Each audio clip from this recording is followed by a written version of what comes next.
Good evening. Can you all hear me? Thank you for coming. This lecture has a title which I don't think was publicized, and the title is The Recording Studio as a Compositional Tool. As you know, I spend far too much of my life in recording studios and have therefore been given to reflect for some time on what they do to music and what changes in attitude they've created among composers. In this lecture, I want to indicate that recorded music, in certain of its aspects, is an entirely different art form from traditional music, and that the contemporary composer, people like me, those who work directly in relation to studios and to multi-tracking facilities and in relation to recording tape, are in fact engaged in a radically different business from the traditional composers. I've given this lecture now 4 times, I guess. So if any of you heard any of the others, you'll be quite bored because it's going to be pretty much the same. The problem with it is that one is dealing with 4 sequences of events that are all historically concurrent, and unfortunately one has to deal with them in sequence. I shall first of all deal with the history of recording, but at the same time you must bear in mind that it was not only the history, or technological history, or a technological series of changes that were taking place. There was also a changing concept of what music was for. That concept has been changing for, I would say, for the last 100 years or so. And of course, there was also a changing concept of what instruments were for, and what the role of virtuosity was, and whether or not virtuosity was necessary. Coupled with that, the recording industry itself created a mass market, and that mass market in turn made new musical demands. Now, all of these 4 convergent patterns actually interact together. They're not separate, and they modify each other. So this first is a historical section in which I shall go quickly over the academic and purely chronological sequence of how we got to recording with tape recorders and tape. The first recordings were made by Thomas Edison, the first viable recordings, that is, on a cylinder, in, I believe, 1888. He used a very simple system of a sound-activated stylus making impressions in tinfoil. The recording quality was quite poor. I recently heard Sir Arthur Sullivan talking about what a great invention this was. "This is a great invention," he said.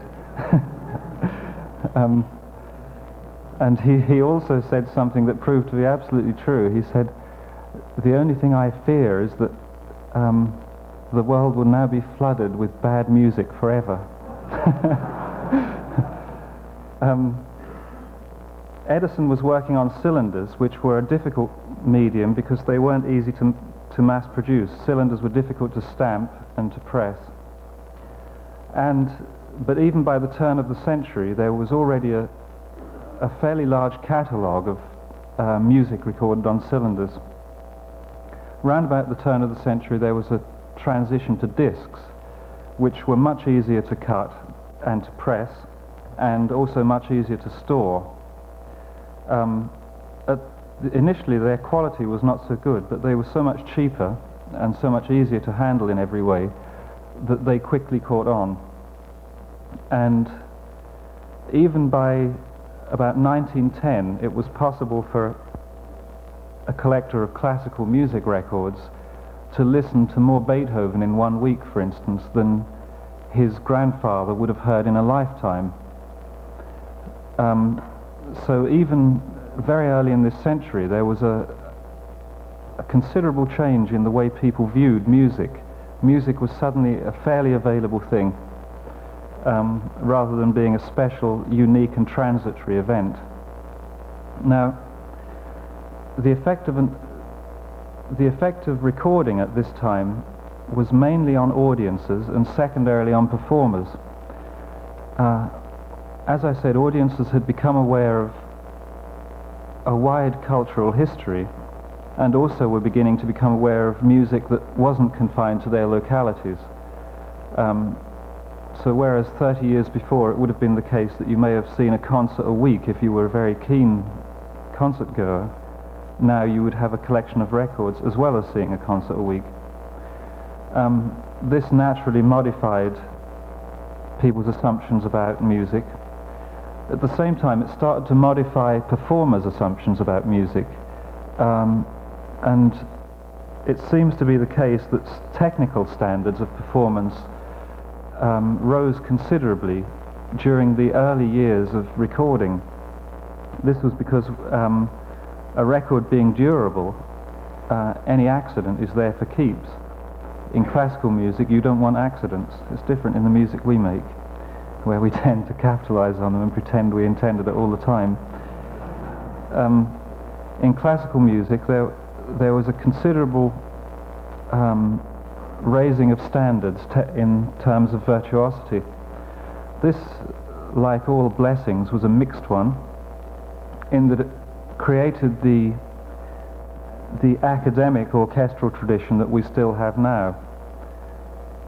And in a sense it signaled the beginning of the end of that kind of music. It ceased to be a very lively tradition, I think. And in some ways, as Henry Pleasance points out in his book, the liveliness of music moved into popular musics. The first popular music that recording as such really affected, I believe, was jazz. Improvisations work very well when they're repeated a number of times. It's a basic rule of improvising, which all blues musicians know. If you make a mistake, repeat it, and then everyone will assume you meant it the first time as well. And there's a drawing equivalent to that, which every first-year art student knows. If you do a scribble like this, and then you put a big black line around all the lines, which is to say to amplify the scribble, it suddenly looks like it was an intended, encapsulated thing. Now, in a similar sense, the fact that a record is a repeatable experience, it's something you can assume a listener is going to hear maybe 20 times or 100 times.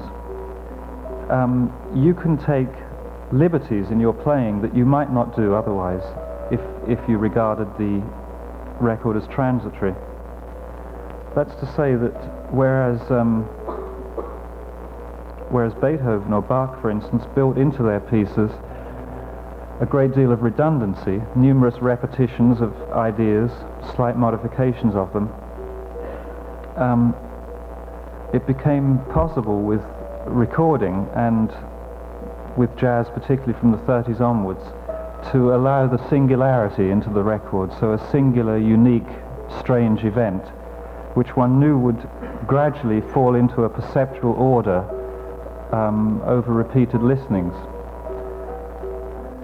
Now, until the 30s, until the late 30s in fact, recording wasn't making a great deal of difference to composers. In fact, in terms of the presentation of a recording piece, it wasn't really making much difference to anything except those things I've indicated. The way records were recorded at that time was that a group of musicians would stand in front of first of all a horn, an acoustic horn, and then a microphone. Now, the musicians were arranged in a pyramidal fashion back from the microphone. If you ever see early photographs of this, you'll see that the singers are very close to whatever is picking up the noise. Then the melody instruments are behind them, and then the rhythm and percussion instruments are behind them.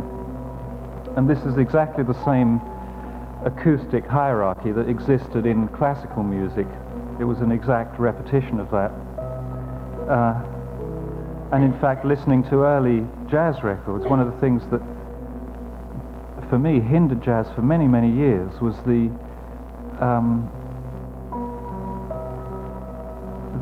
degree to which the rhythm instruments were lost among the mix. It was all melody and no rhythm, it seemed to me. What began happening during the 30s was that people started using multiple microphones so that they didn't have to arrange people all around this central focal point. They could, for instance, have a separate microphone on the bass and one on the drums if they wanted to. And a man called the engineer entered the picture. The engineer's job was to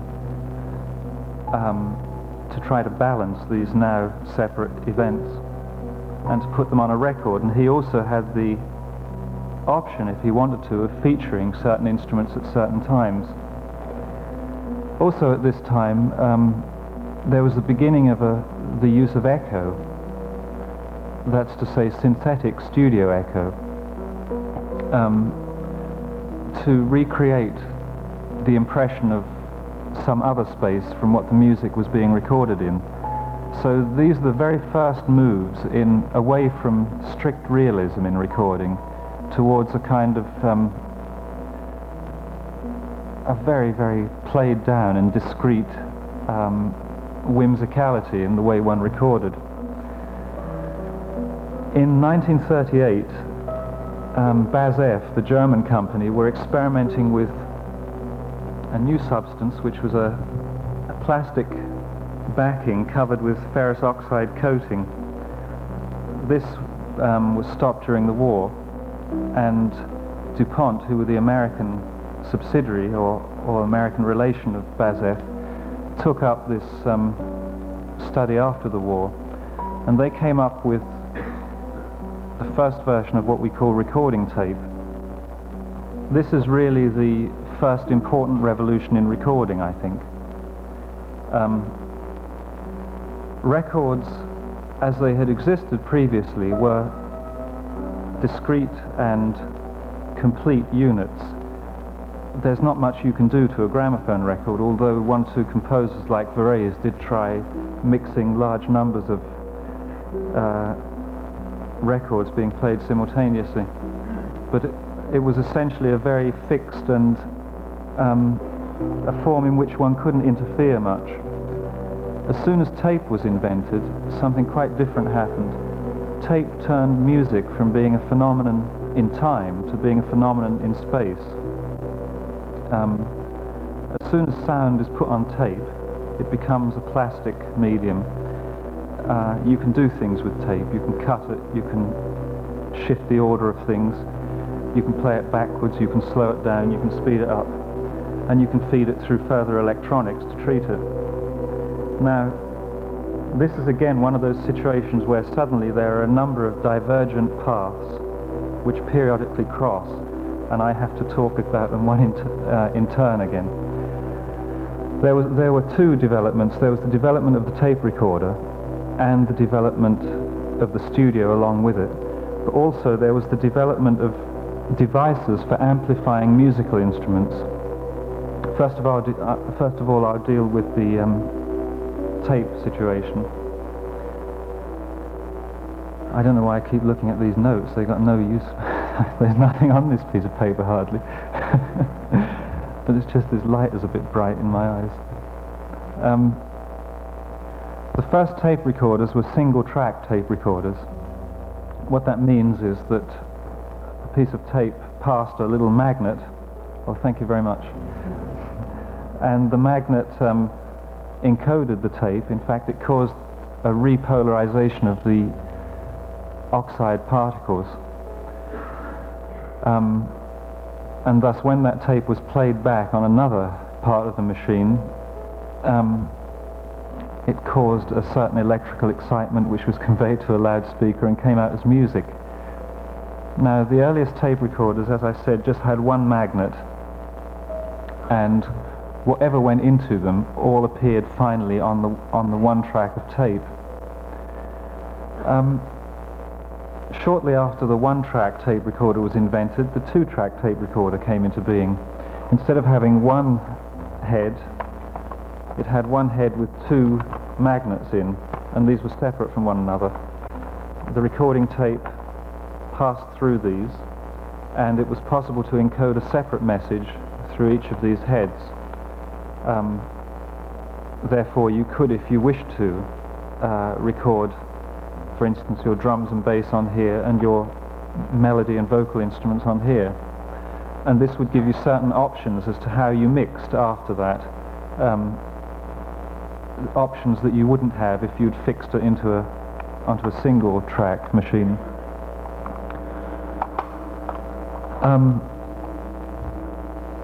Concurrent with the development of the tape recorder was the development of the studio, which dealt with the tape recorder.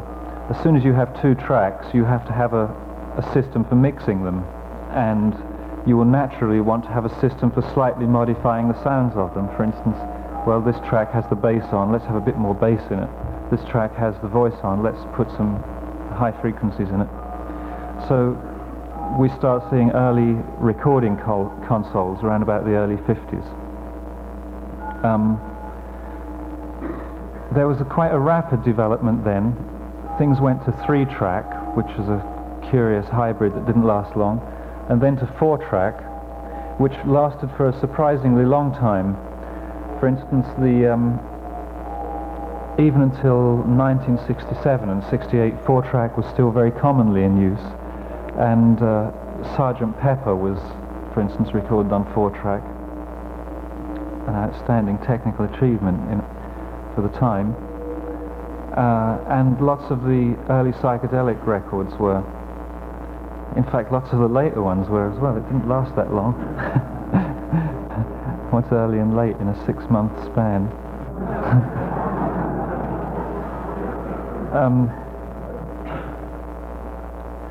After the 4-track there was a very quick succession of 8-track, 16-track and 24-track. Now 24-track is the current, but not by any means the ultimate level of development. There are also 32 and 48-track machines, and there are techniques for syncing together large numbers of machines so that you can have theoretically an infinite number of tracks. The condition we're in at the moment is, as I say, generally 24-track. That most people who are in any way sane still consider that enough to make an album with. There are, however, those who have to stretch to 48 tracks to squeeze that other string section in. But generally it's 24-track. What 24-track means is that you have 24 magnets, one on top of the other, within a 2-inch recording head, and the tape is now 2 inches wide. It's very thick tape. These technical details will seem naive to those who work with tape recorders, but I ask you to bear in mind that there are some people in the world who don't still. I met someone who wasn't in a band yesterday. Some Fairy Prince from the Tubes, a local group, and we've been working on some things that continue this junkyard aesthetic in what I figure is an interesting way. I've got so many tapes here I haven't played yet, and they all seem to be historically earlier than the ones I'm playing now. So, well, in fact, there are two concerns, I think, in these materials. The first concern is to try and make some noise with a bunch of cardboard boxes, and the second one is to try to make some kind of musical statement that uses vocal materials that are uncommon as well. I've been quite disenchanted with the progress of singing over the past few years, and again disco music has pointed up for me the bankruptcy of songwriting at the moment. They're just ordinary Western singing is really not very interesting. A few years ago I started to become more and more aware of how people in other cultures sang and used their voices. And I thought they were so much more interesting that I was too embarrassed almost to ever open my mouth again near a microphone. In fact, I just recently got my confidence back. the singing traditions of other countries are very, very interesting, simply because the voice is and always has been the primary instrument there, and it's consequently received a much longer evolution and degree of attention than we have. This piece has Prairie Prince on drums, myself on bass. You'll hear one note that happens many times. Whenever on one of my songs you hear one note, it's me. If there's two, it's someone else. And it has David on guitar, and there's an Ethiopian man telling a story. This is a very early version and a rough mix of an early version, so don't judge it too harshly yet.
Okay, now I'll play you something else in that same line of work, which I shall have to find because it's on the same tape.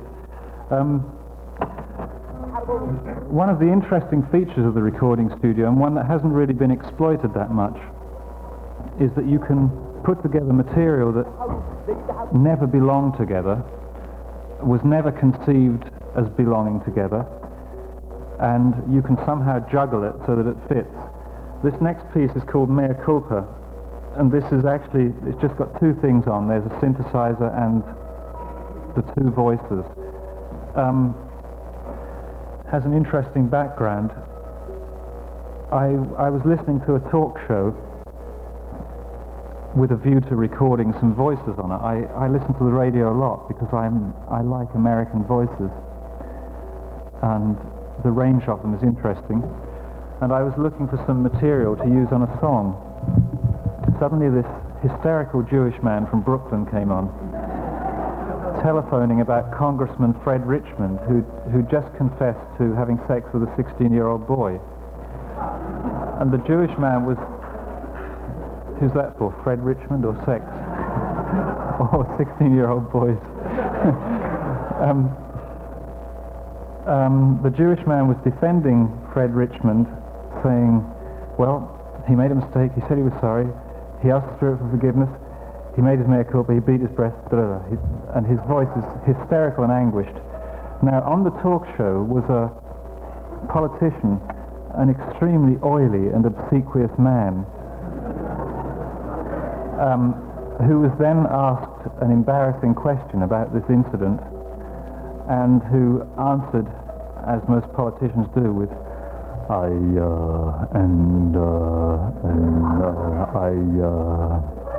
like that. And he did actually say a few words, but they were immaterial, so I chopped them out.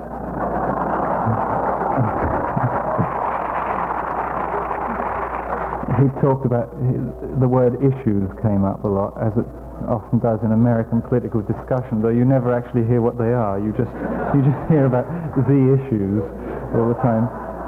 And so what I've done in this is to, as I say, this is its very first form. It's since gone a little bit further than it does here. What I've done in this is to have a conversation between these two people. There's first of all the anguished man, and then there's the oily man, and they occur on alternate verses, I hope.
Thank you.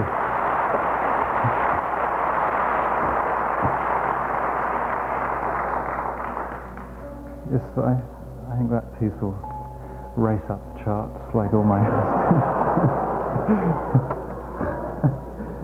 adding further to my already enormous empire. Now this third one is actually the original garbage piece. I recorded this in New York with 5 other musicians: David Byrne, Bill Laswell playing bass, Tim Wright from DNA also playing bass, David Van Teegen on drums, and yes, that's it, that's the lot. Here they are. Oh, and a girl from Washington Square Park playing percussion, that's right, but she doesn't appear in this mix. This is another rough mix. Rough and I like it. This is my disco song. You never thought I'd stoop so low, did you?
Thank you.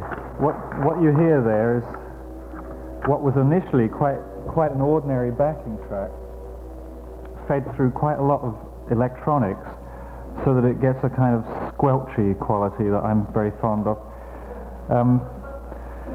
Now, one of the interesting things about this kind of recording, and another thing that reggae producers have exploited more than any others, is the way in which you can make one piece of material come out in a number of different ways.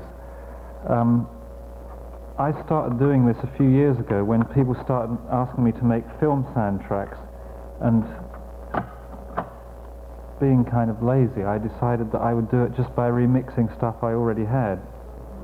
So first of all, you'll hear this is a piece called Sky Soar off Another Green World, and thank you. And after that, you'll hear a piece which is called Patrolling Wire Borders off Music for Films, and they're exactly the same piece. There is nothing added, nothing taken away, but there are considerable changes made electronically, both in the relative dynamics of instruments and in the sounds they have and in the echoes that are being used. So here's the original as it appeared on the record.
You see there's quite a difference there.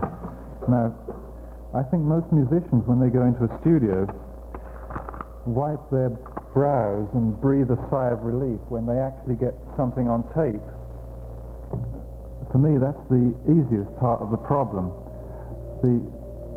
If you examine the range of difference between those two instances I played there, what's conventionally called mixing, which is all that was happening there, is actually a very, very wide and fairly unexplored territory. If you're dealing in musical material that is abstract rather than refers to some kind of performance that existed, and most recorded music now doesn't refer to any real performance, you accept that all of your ranges are infinite. That's to say, your sound palette is infinite. Your dynamic ranges are infinite in the sense that something can be as loud as it's possible to be or not there at all. And each of the things has that range. So you have a very wide set of problems to deal with when you come to the so-called mixing stage, which I now call the processing stage, because that's actually what happens there. The person who used to be called the producer, and I suppose in many cases still is, was traditionally a man who had some idea of how to talk the engineer's language, but also, more importantly, had some imagination about this procedure, the processing procedure. The first of the great rock producers, I suppose, was Phil Spector, who went to quite absurd limits with his own mixers. Bass drums that were so loud, for instance, or snare drums that were so loud that they dominated the whole mix. 4 pianos used to get a single sound, that kind of thing. At the time, this was quite dramatic and revolutionary. Nowadays, it's fairly commonplace, but what still hasn't seeped through to most people is that they are making synthetic music. Now, whereas this is clear with a band like Kraftwerk or Kluster or the German groups, for instance, or with someone like Jean-Michel Jarre or people who use synthesizers, it's not so clear with a band. Bands still are strung between this problem of, well, can we perform it live? Well, ultimately you can't anyway. Anything you do in a recording studio is unique to that situation. So any live performance of it is an approximation. So you might as well decide to be really approximate and just forget about any fidelity, I figure. In fact, most of the pieces I've played you of my own most of my own pieces have never been performed in any sense whatsoever, not even in the studio. They were built up. I would put on a piano one day, come in the next day, put on a guitar and maybe something else. The third day I'd erase the piano, put something else on. They were built up in a very slow way. No two instruments in many cases were played at the same time. This piece, which is another forerunner piece for me of what I'm doing now, is called RAF. It was, released isn't the word. It accidentally slipped out in England, and I never even got a copy myself, actually. The record company didn't send me one. It was banned in Germany because it was about the Baader-Meinhof terrorists, and I don't think it was ever released here either. So it's a kind of a rare record. What? You? Yeah? I'll buy it off. I've only got this cassette of it. RAF was a piece that had an interesting genesis.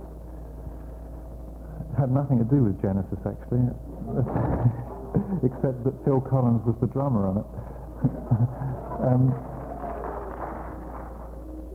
The backing track for this, that's to say the bass and drums, I think, just the bass and drums, were recorded almost a year before the rest of the material was put on.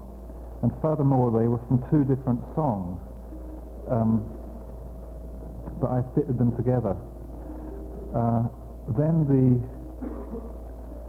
the first voices you hear are recorded off a telephone in Germany, and they're the voices, first of all, of a policewoman saying, "Good evening, ladies and gentlemen.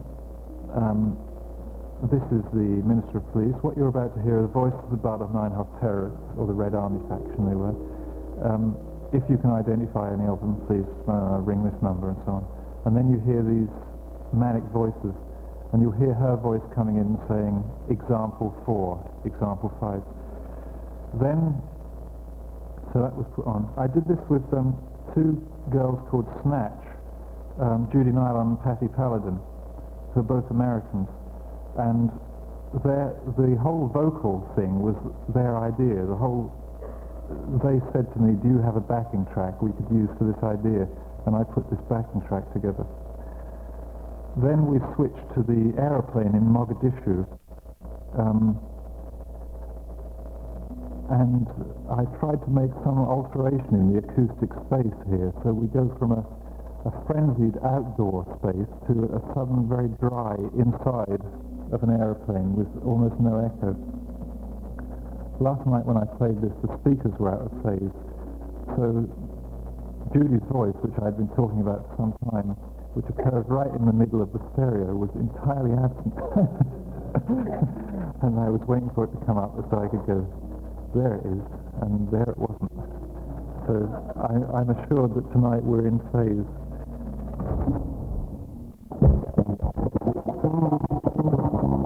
Guten Tag, meine Damen und Herren.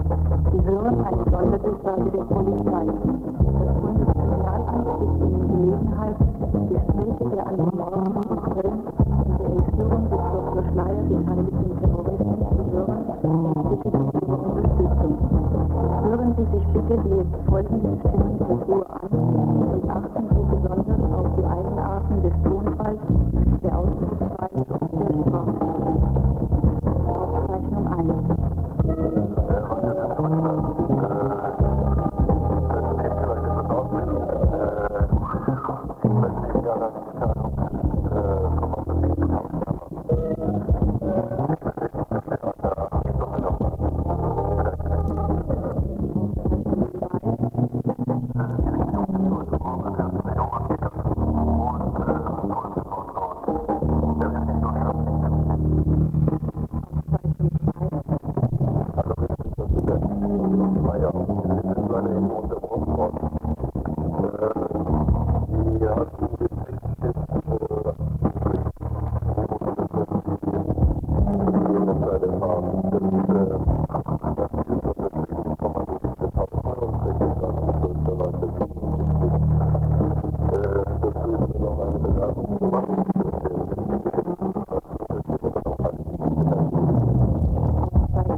Percy Jones playing bass on that.